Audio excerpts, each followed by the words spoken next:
Hey everyone, and welcome back to my channel, What the Beck. Today I'll be planning in my modified classic happy planner using some upcycled credit card envelopes. At this point I don't need a credit card, but I keep collecting the envelopes because they look so cool. If you hear any background noise, I am dog sitting again, so keep that in mind. Today's topic is college advice, or more specifically, freshman advice. Since I'm going into my second year of school in 2 days as of the time of recording this, I thought I would give some advice to people who are a little worried or just stressed out about college. There are a bunch of videos on YouTube of people talking about something similar to this, but a lot of them turn into jokes or things you really shouldn't do, like drinking with your teachers, which I do not recommend. So some real advice that you want to keep in mind when you go to college is don't skip class. It's really simple. All you have to do is pick things you're interested in. Even if it's a gen ed, make sure you go because you want to remember the things you need to learn so that even if you don't understand them, you've heard of them before, and when it comes time to take your test, you're not confused. My second tip is to wear whatever you want. As long as it's not really revealing, you can get away with it because there aren't horrible dress codes at college as much as there are at high schools. It's a real relief because if you have an 8 a.m., God forbid, you can wear your pajamas to that class and no one will care. As long as you're comfortable and confident, wear whatever you like. Something that goes along with the first piece of advice, try not to take really early classes if you know you're not a morning person. If you have to take an early class but you're not a morning person, make sure you only use your bed for sleeping. If you work at your desk or at the library, you'll associate those places with getting work done and being productive, and your bed can be a safe place where you just flop down and conk out. It might be tempting to work in your bed because it's comfortable, but that's exactly why you shouldn't work there. You're more likely to fall asleep or get lazy and go on your phone instead of doing your work. If you have any problems doing your work, you should use your college's resources to help you get through that. My college has a writing center, and the office hours for every professor are posted online, so you know when you can go and talk to them and get help. If your school has assigned you to a freshman leader or freshman buddy, make sure you email them and talk to them about anything you're concerned about or you have questions, because they can help you. Their job is literally to help you be better at going to college. I've also found that being professional towards your freshman buddy and professors really helps you to get the help you need. If you email someone and you're drunk and you're like, I don't understand any of this BS, I'm not going to be able to take the final tomorrow, they're not going to want to help you. If you say, I've been working on this for 3 hours and I still don't understand it, can I schedule a meeting with you during your office hours to help me figure this out? They'll be way more likely to help you and willing to put in the time and effort to help you succeed. On that note, don't get drunk often or at all. In all states in the USA, drinking under the age of 21 is illegal, and most people at college are under the age of 21.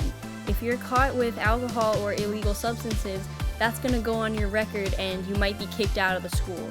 Personally, I know that my college has a dry campus policy where anyone found with alcohol can be charged with a fine and subsequently be expelled from the school.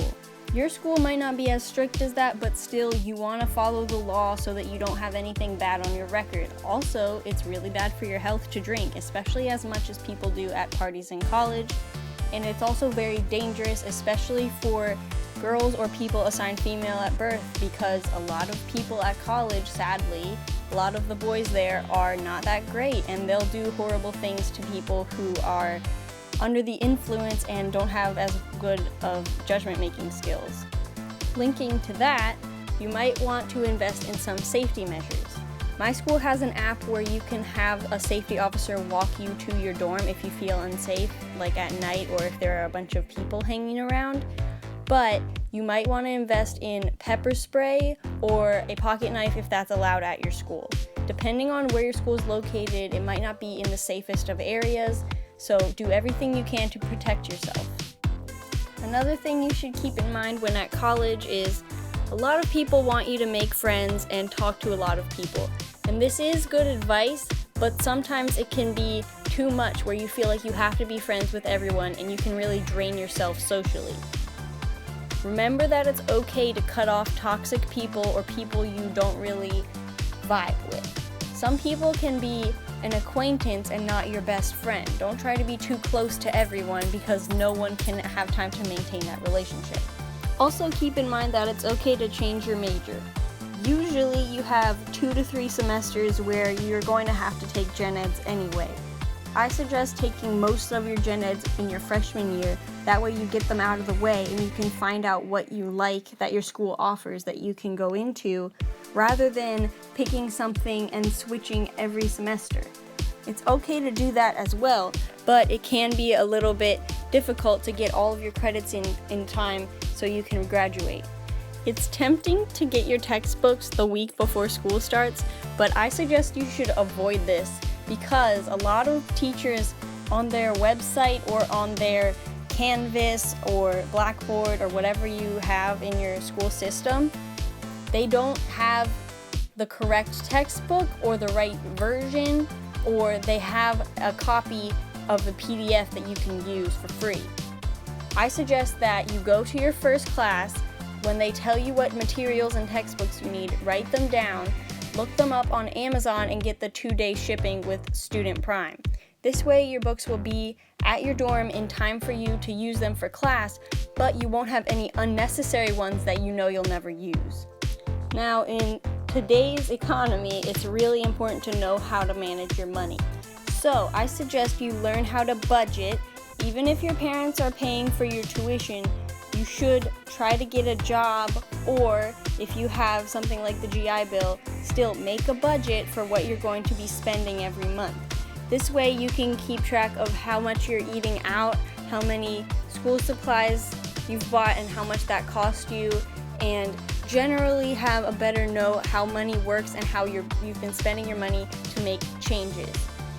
Also, you should learn how to save money if you don't already have a savings account. Save your coins, because coins add up. Sorry, Clark is up on the bed with me now. Coins add up, and I've actually taken a jar of coins to the bank before and it's come out to over $30. So keep your coins in a jar and put them straight into your savings account. Even if you don't have a paycheck that you put 20% into savings, put your coins into savings because you'll be happy for it later.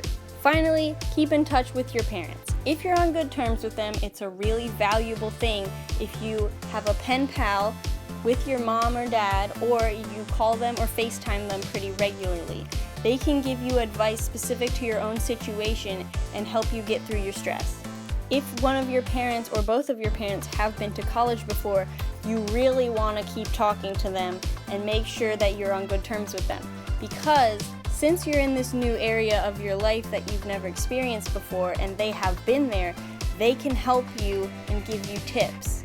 If you're a first-generation student, congratulations, I'm super proud of you, and your parents will be too. So you should keep calling them and updating them on how you're doing to make sure that they see what's going on with your life. Okay, that about wraps up my college advice. So now we're going on to the giveaway.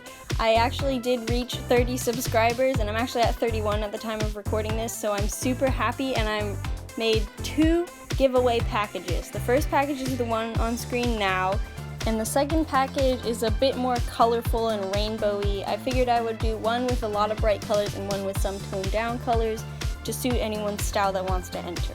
So, in order to enter, you need to be subscribed to this channel and comment on this video which giveaway package you'd like. I couldn't afford to buy all new stickers, but most of these are unused. I know the Lisa Frank book has a few missing, but hopefully you can work around that. Thank you so much for watching my videos and subscribing. It really means a lot to me. I'll pick the winners next week and you'll know the results in my next Plan With Me. Bye!